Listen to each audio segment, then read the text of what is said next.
let me just ask you this question rhetorically. Who has more blood on their hands, the Al-Qaeda here in the United States, Al-Qaeda, or the NRA? In the coming weeks, we're going to find out just how far our elected lawmakers are willing to go to protect our kids from future gun massacres. We already know how far our lawmakers are willing to go to protect us from Middle Eastern terrorists, a group that has killed nothing close to the number of Americans who die every day because of the NRA.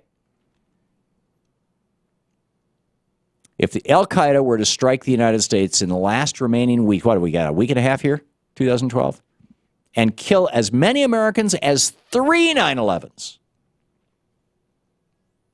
that carnage would not compare to what guns do to Americans every single year. So far in this year, more than 9,000 Americans have died by gun. Almost 100,000 have been shot. Americans. Just this last Saturday, 190 people were shot. In Newtown, Connecticut, 20 first graders are dead, gunned down by an assault rifle borrowed from a gun nut mom. You know, I find this fascinating. Compare our national response to Muslim religious extremist killers versus our response to largely white Christian extremist killers. In the end of 2001, a British Islamic fundamentalist named Richard Reed tried to take down an American Airlines flight heading to Miami by igniting a bomb hidden in his shoe. He failed. No one died. But now we have to take off our shoes before we can get on board an airplane. It's 10 years later. We still have to take off our shoes. It's actually 11 years later. In 2006, British police claimed they foiled a terror plot aimed at 10 transatlantic flights headed to the United States in which liquid explosives are going to be used. Plot never happened. No one died. But now you can't carry liquids on an airplane. In 2009, an alleged Nigerian Islamist tried to blow up a Northwest Airlines flight headed to Detroit by lighting his underwear on fire. He failed. No one died. Although I'll bet his butt's still sore. But in another hysterical and expensive response, we spent billions of dollars on Chertoff X-ray porno scanners, and for those of us who don't want the radiation, our groins and breasts are thoroughly examined by hand. Here we have 3 terror plots, none of them carried out, none responsible for the death of a single American, and yet they triggered this radical and incredibly profitable security industry that has not only made Michael Chertoff a multimillionaire, but it has trashed our civil liberties. And to add insult to injury, this is where it gets really bizarre. Epidemiologists tell us that more people are going to die from cancer from going through the Chertoff X-ray porno machines than have died in any year in the past decade from terrorists here in the United States. When the danger is terrorism, our legislature, we can respond like that, right? Terrorists don't have lobbyists. It doesn't matter what it costs. Give Michael Chertoff millions. Get those X-ray porno scanners in the airports. We got to get them in public buildings. Right. But when it comes to gun violence, where there is a lobbyist, whole different story. After 13 people were killed in Columbine in '99, what was done to address gun safety? Nothing.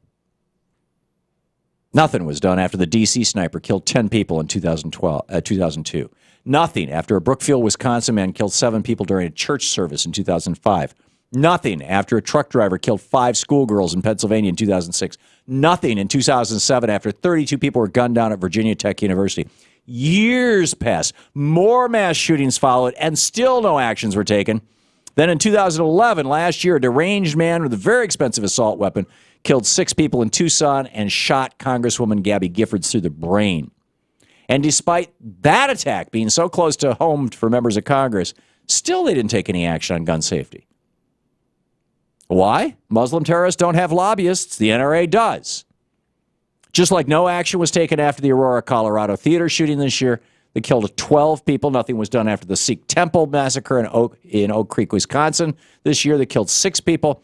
Had any one of these mass shootings been done by Al-Qaeda and called terrorism, our national response would have been swift decisive, and arguably hysterical. Instead, what kind of response do we get? Bupkis. Which is in part because Al-Qaeda didn't make the smart investment that Colt and Remington did and get the NRA to lobby for them. Just this year, the NRA has spent nearly $19 million, much of it from weapons manufacturers here in D.C. and across America, to make sure that the gun industry can continue to make huge profits.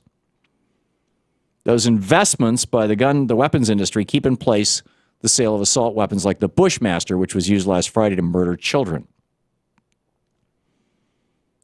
Haven't you found it odd how there's very little discussion of the Bushmaster on TV? Lobbyists, advertisers. Those investments keep in place the sale of high-capacity clips like the ones believed used last Friday to murder 20 children. Those investments keep in place background check loopholes, which put guns into the hands of criminals and the mentally ill. And they put into place numerous limitations on our government's ability, we the people, to track guns and their users. Ironically, the NRA's investments even keep in place the right of terrorists to buy guns. In 2011, there was legislation proposed to say if you're on the terrorist watch list, you can't buy a gun. Seriously, I'm not making this up. A law was proposed in Congress. If you are on the terrorist watch list, and therefore you can't get on a plane, you can't buy a gun. The NRA lobbied against it. It was defeated.